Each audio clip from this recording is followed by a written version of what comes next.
కండ్ల నిండా ఎక్కువలో ఎక్కువ ఎన్ని పైసలు చూసుంటారు? ఏంది గాక్కేమంటుంది?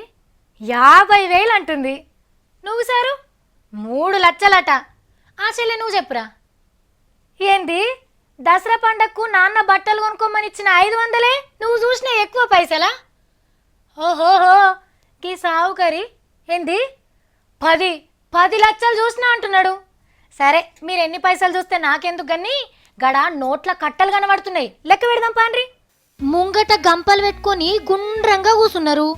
వీళ్ళంతా ఏం చేస్తున్నారో? ఓ కెమెరా మనిషి జర దగ్గరికి వెళ్ళి చూపియావయ్యా. అరే పైసలు లెక్క పెడుతున్నారు. అబ్బా ఎన్ని నోట్లున్నాయి చూడుండ్రి.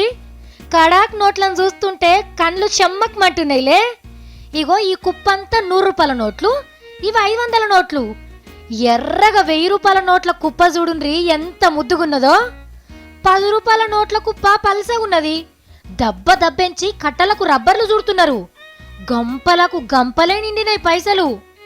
అరే చిల్లర పైసల గుంప కూడా ఉన్నది.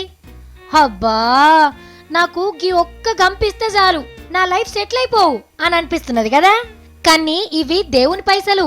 తిరుపతి ఎంకన్న గుడి ఆఫీసర్లు ఢిల్లీలా సాములవారి పండగం చేసిండ్రు నిన్న మొన్న. 7 కొండల ఎంకన్న మా ఊరికి వచ్చిండని సంబరం కొద్దీ మస్తు మంది లీడర్లు పబ్లిక్ వచ్చిండ్రు. మరొచ్చినోళ్ళు ఉట్టిగా ఓరు కదా, గల్ల పెట్టెలు నిండేటట్టు మస్తు పైసలు చదివిచ్చిపోయిండ్రు దేవుని పేరు మీద. అంతా పెద్ద పెద్ద లీడర్లే కాబట్టి నోట్లు కూడా పెద్ద పెద్దయే పడ్డాయి. కానీ గిన్ని పైసలు ఒక్కతానే చూస్తుంటే మస్తు సంబరం అవుతున్నది కదా.